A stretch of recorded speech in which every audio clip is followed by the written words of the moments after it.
Mountain media के crime call में आपका स्वागत है। इंडिया में हर 16 मिनट पर एक रेप होता है और सज़ा सिर्फ 27% केसेस में होती है। 73% केसेस में मुजरिम छूट जाते हैं। पर यहाँ सिर्फ रेप और मर्डर नहीं, एक अजीब सी मिस्ट्री है इस केस में। पहले तो हॉस्पिटल का पेरेंट्स को मिस इन्फॉर्मेशन, फिर मृतिका की डेड बॉडी को मेकअप करके सुसाइड बनाने की कोशिश, फिर माँ बाप को डेड बॉडी दिखाने से इनकार, फिर अस्थियां जलने के बाद एफआईआर, फिर हॉस्पिटल के प्रिंसिपल से प्यार दिखाती ममता सरकार, विक्टिम की बजाय हॉस्पिटल के साथ गवर्नमेंट, और फिर लोगों का जुनून देखकर खुद भीड़ में आकर खड़ी हो जाने वाली सरकार। इतने सवालों में कौन कौन से सवाल हैं जिनका जवाब हमको आपको मिलेगा? अगर दूध में शराब मिला दी जाए तो कैसे शराब और दूध को अलग किया जा सकता है? बिल्कुल यही हाल इन्फॉर्मेशन का भी है। सच और झूठ को अलग करना एक इम्पॉसिबल टास्क बन जाता है और यही आरजी कर हॉस्पिटल के केस में हो रहा है। हम कोशिश कर रहे हैं कि आप तक सच चुन कर लाएं। 150 ग्राम स्पर्म लड़की के प्राइवेट पार्ट में पाया गया। ये बात बिल्कुल झूठ है, पर इस केस को हल्का करने की कोशिश की गई। इसके कई सबूत हैं और इन सबूतों को देखने से पता चलता है कि मुजरिम संजय रॉय के रिश्ते RG Kar medical college and hospital के प्रिंसिपल संदीप घोष से अच्छे थे, शायद बहुत अच्छे थे। पर एक 2% के आदमी के रिश्ते एक प्रेस्टिजियस मेडिकल कॉलेज हॉस्पिटल के प्रिंसिपल से कैसे हो सकते हैं? Akhtar Ali, former deputy superintendent of RG Kar medical college and hospital ने जो बातें मीडिया में आकर बोली हैं, उसके बाद इस बात पर तो कोई शक ही नहीं बचता कि प्रिंसिपल संदीप घोष खुद एक क्रिमिनल मेंटालिटी का आदमी है। तभी तो उसने रेप विक्टिम को ही रिस्पॉन्सिबल बताने की जुर्रत की। संदीप घोष ने कहा कि इररिस्पॉन्सिबल थी कि वो सेमिनार हॉल में रेस्ट करने गई, यानी जिसका रेप हुआ जिम्मेदारी उसी की। मेरा दोस्त तो बेगुनाह है, अगर वो सेमिनार हॉल में नहीं जाती तो संजय रॉय उसका रेप नहीं करता। मैंने यूं ही संदीप घोष को क्रिमिनल मेंटालिटी वाला आदमी नहीं कहा है। हर रेपिस्ट कहीं ना कहीं रेप विक्टिम को थोड़ा सा रिस्पॉन्सिबल मानता है। अगर आपको याद हो तो निर्भया कांड का मुजरिम जिसको फांसी की सज़ा हुई, उसने कैमरे के सामने वही लॉजिक दी कि ताली एक हाथ से नहीं बजती। 2 बजे रात में निर्भया बाहर क्या कर रही थी? सेम स्टेटमेंट संदीप घोष ने दी कि ट्रेनी डॉक्टर को 2 बजे रात में सेमिनार हॉल में नहीं जाना चाहिए था। तो सवाल साइकोलॉजी के अलावा ये भी है कि क्यों विक्टिम पर ही सवाल उठाए गए। संजय रॉय के जुर्म को थोड़ा सा शिफ्ट करने की कोशिश पहले ही कर दी गई थी। एक वजह तो साफ नज़र आती है कि संदीप घोष की हमदर्दी संजय रॉय के साथ है, न कि उस बेचारी लड़की के साथ जिसका बेरहमी से कत्ल हुआ। तो क्या संदीप घोष पागल है? अगर पागल नहीं तो मुजरिम के साथ खड़ा थोड़ा सा मुजरिम तो है, और इस थोड़े से मुजरिम संदीप घोष के साथ खड़ी वेस्ट बंगाल गवर्नमेंट भी थोड़ी सी मुजरिम है। क्यों? जब लेडी डॉक्टर का शरीर हॉस्पिटल में पाया गया तो घंटों तक इसकी जानकारी पुलिस को नहीं दी गई। जब दी गई तो ये लिखा गया कि अननोन रीज़न से डेथ हुई है। फिर लड़की के पेरेंट्स को फ़ोन किया गया कि आपकी लड़की बीमार है, हॉस्पिटल आइए, और ये कहकर फ़ोन काट दिया गया। जब पेरेंट्स ने वापस कॉल करने की कोशिश की तो किसी ने फ़ोन नहीं उठाया। फिर जब पेरेंट्स को दोबारा फ़ोन आया तो उनसे कहा गया कि आपकी लड़की ने सुसाइड कर ली है। इतना गोलमाल या तो मुजरिम करता है या वो जो जुर्म पर पर्दा डालने की कोशिश करता है। उसके बाद पेरेंट्स हाथ पांव जोड़ते रहे कि मुझे मेरी बेटी की लाश दिखा दो, पर उनको लाश 3 घंटे तक देखने नहीं दिया गया। यानी पूरी कोशिश की गई कि रेप और मर्डर को सुसाइड बताया जाए, क्योंकि ये हल्ला तो पेरेंट ने किया कि ये सुसाइड नहीं है। अगर 2-4 घंटे और मिल जाते, लोग जमा ना होते, तो क्या डेड बॉडी का मेकअप करके इसको सुसाइड बता के हमारे सामने पेश किया जाता? क्या माँ बाप को बेटी का शव इसलिए नहीं दिखाया जा रहा था? क्या डेड बॉडी को मेकअप करने की कोशिश की गई थी?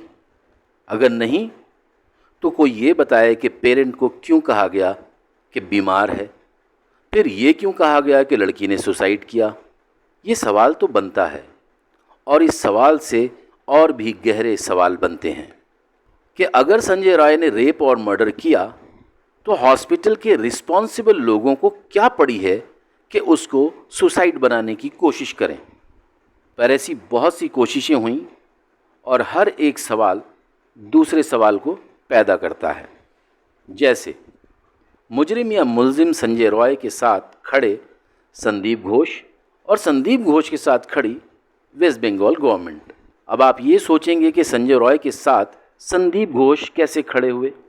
सबसे पहली वजह उनका वो बयान कि उसको रात 2 बजे सेमिनार हॉल में नहीं जाना था, उसकी गैर जिम्मेदारी थी।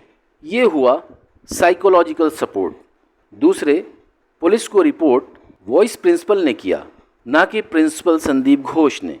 ये हुआ सपोर्ट फिजिकल और लीगल, यानी कहीं ना कहीं संदीप घोष की हमदर्दी संजय रॉय के साथ है। क्यों? क्या संदीप घोष एक कोलैटरल डैमेज हो गया है? संजय रॉय को अरेस्ट होने के बाद भी कोई घबराहट क्यों नहीं थी? क्या उसको अश्योर किया गया था कि तुमको कुछ नहीं होगा? क्या संजय रॉय एक बेट है? संजय रॉय आखिर घर न जाकर पुलिस बैरक में सोने क्यों गया? क्या उसका ब्लूटूथ हेडफोन बाद में लाकर किसी ने सेमिनार हॉल में डाल दिया? अब सवाल ये है कि संदीप घोष के साथ बंगाल गवर्नमेंट कैसे खड़ी है? जब संदीप घोष ने इतना घटिया स्टेटमेंट दिया तब बंगाल गवर्नमेंट ने संदीप घोष को सस्पेंड क्यों नहीं किया, बल्कि बड़ी सोची समझी टीम वर्क के बाद 3 दिन गुजर जाने पर संदीप घोष ने रेजिग्नेशन दिया, जो कि एक स्टंट था। इसीलिए मैंने टीम वर्क कहा, क्योंकि बंगाल गवर्नमेंट ने उनका रेजिग्नेशन एक्सेप्ट नहीं किया, बल्कि संदीप घोष को कैलकाटा नेशनल मेडिकल कॉलेज का कुलपति नियुक्त कर दिया। और इतना ही नहीं, जब छात्रों ने कॉलेज का गेट बंद कर दिया कि संदीप घोष को अंदर नहीं आने देंगे, तो बंगाल गवर्नमेंट ने अपने एक मिनिस्टर जावेद अहमद खान और एमएलए स्वर्णा कमल को स्टूडेंट्स को ठंडा करने के लिए भेजा। ऐसे सिचुएशन में संदीप घोष के लिए इतना प्यार क्यों?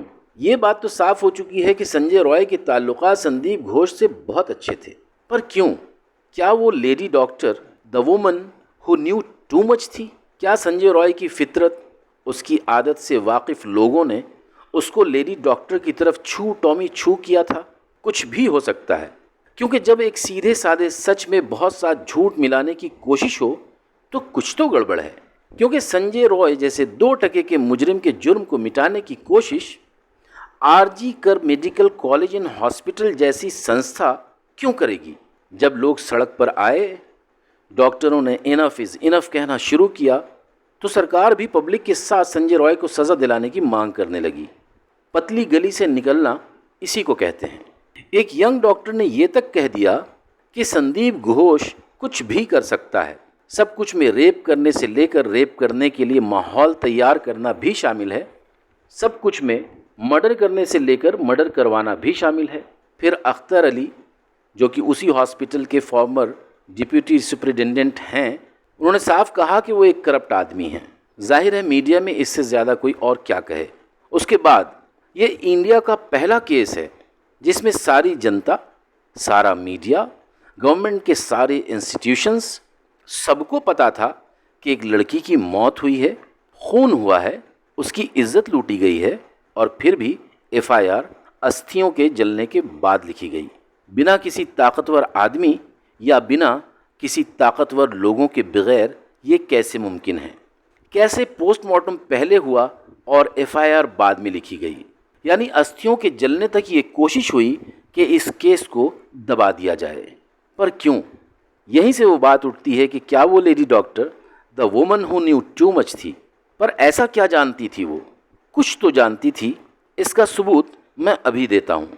एक मामूली आदमी भी ये जानता है कि क्राइम सीन को छेड़ना नहीं चाहिए।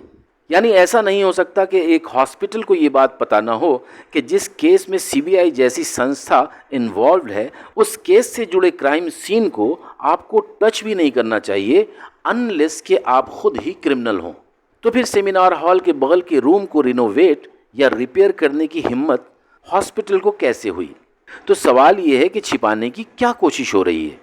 क्योंकि ये कैसे मुमकिन है कि आप उस हॉस्पिटल के उस फ्लोर पर जहां हुए कांड से पूरा देश एड़ियों पर खड़ा है, वहां आप रिपेयरिंग के लिए हाथ लगा देते हैं? ऐसा लगता है कि मुजरिम सारे एक सर्कल में खड़े हैं, जो देखने से तो अलग अलग लगते हैं पर सब साथ भी लगते हैं। संजय रॉय की बहन एक पुलिस इंस्पेक्टर है और उसने अपने भाई को डिसओन कर दिया है। पर मैडम, आपको तो पता था कि आपका भाई एक मुजरिम है और आप पुलिस इंस्पेक्टर, तो आपने अपने भाई के पहले किए गए जुर्मों में ही उसको पकड़ के अंदर क्यों नहीं कर दिया? क्या आपको भी सरकारी दबाव है कि तुम्हारा भाई ही वो पतली गली है जिससे हम सबको निकलना है? क्योंकि संजय रॉय की माँ एक बार ये कह चुकी है कि उसको फंसाया जा रहा है। अब सवाल ये है कि अगर इन सारी बातों पर मिट्टी डाल भी दें, जो हमेशा डाल ही देते हैं, कल को कोई और रेप होगा और जब ऊपर बैठे आका ये कहेंगे कि हाँ भाई, इस केस को अंडरलाइन करो, इसमें बहुत पोटेंशियल है, तब हम और आप जागेंगे। क्या संजय रॉय को फांसी देने से इस केस की हकीकत बदल जाएगी? अगर इतना बॉच्ड अप केस को कर दिया जाए तो कैसे भरोसा हो सिस्टम पर? क्या हम बनाना रिपब्लिक नहीं है? क्या हर लड़की को बॉडीगार्ड देना होगा? क्योंकि रेप तो अभी अभी कहीं हुआ होगा। जब तक आप इस वीडियो को देखना फिनिश करेंगे तब तक आधा रेप हो चुका होगा, क्योंकि इंडिया में हर 16 मिनट पर एक रेप होता है। पर लेडी डॉक्टर का रेप हमारे भरोसे का रेप है, क्योंकि उसमें कुछ भी साफ साफ नजर नहीं आ रहा। कई सवाल हैं। क्या वो लड़की बहुत कुछ जानती थी? क्या था वो बहुत कुछ? संजय रॉय के जुर्म को छिपाने की कोशिश क्यों की गई? क्या मुजरिम संजय रॉय के अलावा भी कोई और है? अपनी प्रतिक्रिया कमेंट बॉक्स में ज़रूर दें। लाइक कीजिए, सब्सक्राइब कीजिए।